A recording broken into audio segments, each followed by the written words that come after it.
Tervehdys, tervehdys. Hei, tässä on lyhyt demonstraatio Iivarin hoitajakutsujärjestelmästä.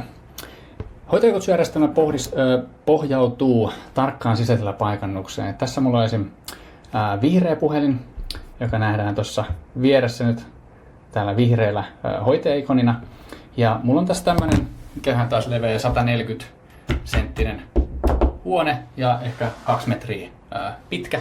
Ja jos mä nyt otan tämän vihreän puhelimen ja pistän käteni, ulotan tänne taakse, niin nähdään tuossa vieressä, että miten se vihreä puhelin menee tonne tämän mun pikkukopin takapuolelle. Ja sitten jos mä tuon tähän etupuolelle, niin nähdään, että 2-3 sekunnin viiveellä niin se tähän sitten eteen tulee.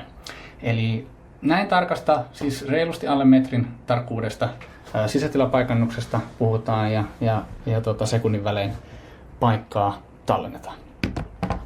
No sitten jos siirrytään demonstroimaan hoitajakutsua, niin mulla on täällä oikealla alhaalla niin on ranneketekijä.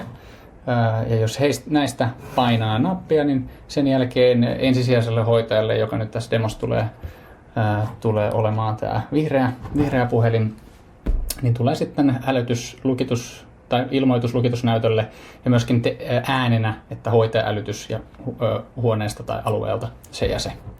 Mulla on myös toinen musta puhelin tässä, jonka näyttö myös on striimattuna tuohon näytölle. Mutta katsotaan mitä tapahtuu, että mä painan täältä yhden rannekkeen nappulaa. Hoitajakutsu, huone 20. Eli se puhelin, kenelle tämä, tai hoitaja, kenelle tämän asukkaan hälytykset tai hoitajakutsu on ensisijaisesti määritelty, niin se tulee sanomaan, että hei, että hoitajakutsu huoneesta se ja se. Ja tässä tapauksessa me taisi olla, että tämä alue on nimetty nyt tässä huone 20. Ja tässä mulla on vaikka toinen alue keittiö ja täällä on sitten huone 1 täällä yläosiossa.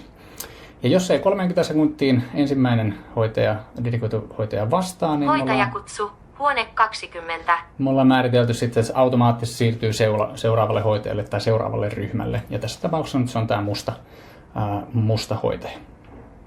No sitten joku hoitajasta voidaan vaikka nyt tällä oikean puolella niin hyväksyä tämä kutsu.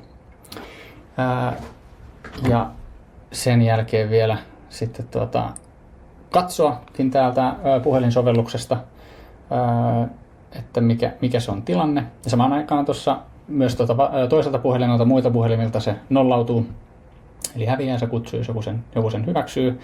Ja periaatteessa me voidaan avata puhelin ja katsoa sitten täältä, että hei, että mä olen nyt täällä vihreä ja täällä on mun asukas, kenne mä oon menossa, niin voidaan tällä tavalla sinne navigoida, mutta usein nyt on tuttu paikka, että ei tarvitse näin tehdä, mutta keikkalaiselle voi olla hyödyllinen. Ja sitten kun me viedään tämä vihreä hoitaja tänne alueelle, niin mitä sitten tapahtuu? Ne automaattisesti kuittautuu pelkästään sillä, että hoitajan tagi tai puhelin meni kyseiselle alueelle.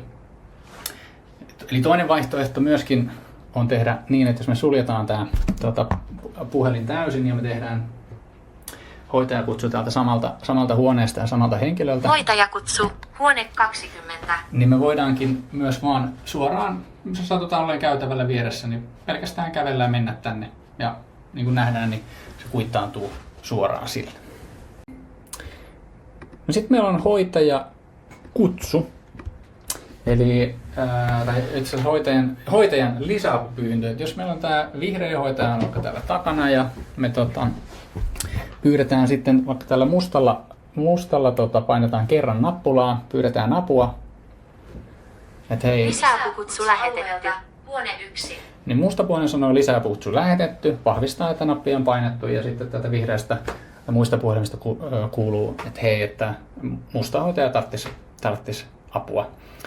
Ja niin ei tarvitse sitten soittaa puhelimella, edes kaivaa puhelinta ja näppää lukkoa pois, etsiä kelle soittaa ja odotella, että joku vastaisi, vaan se roikkuu vaan nappia painamalla.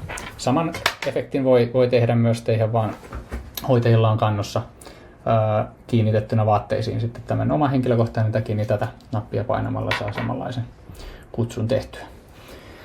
No samalla mä voin demonstroida tässä, että mitä tapahtuu, jos mä painakin 2 kertaa tästä napista. Niin siellä meillä on hätätilanne, jos me tarvitaan kiireellistä apua. Hälytys lähetetty alueelta. Huone 1. Niin sen jälkeen muiden hoitajien puhelimet alkaa huutamaan, pirisemään ja sanomaan, että hälytysalueelta huone 1. Huone 1. Ja siinä vaiheessa, kun Vihreä hoitaja saapui alueelle huone 1. ensimmäinen hoitaja, ylimääräinen hoitaja saatuu alueella, niin me huitetaan tämäkin kutsu sitten automaattisesti. No sitten asukkaiden sijainnin tarkastaminen. Niin meillä on mahdollisuus paikantaa asukkaat tosi nopeasti ja erityisesti yöaikaan, niin muistisairaiden kohdalla tämä on hyödyllistä.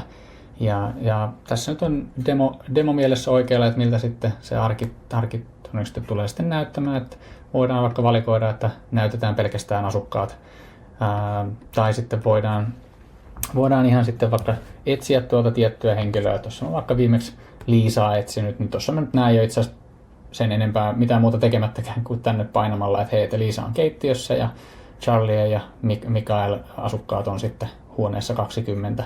Ja sitten jos mä vaikka klikkaan tuosta Mikaelista, niin sitten mä näen vielä kartalla filtteröitynä oman sijainnin ja sitten tämän valitun asukkaan sijainnin.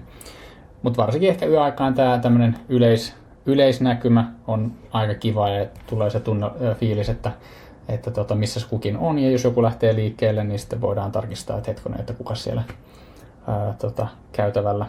käytävällä sitten kulkee.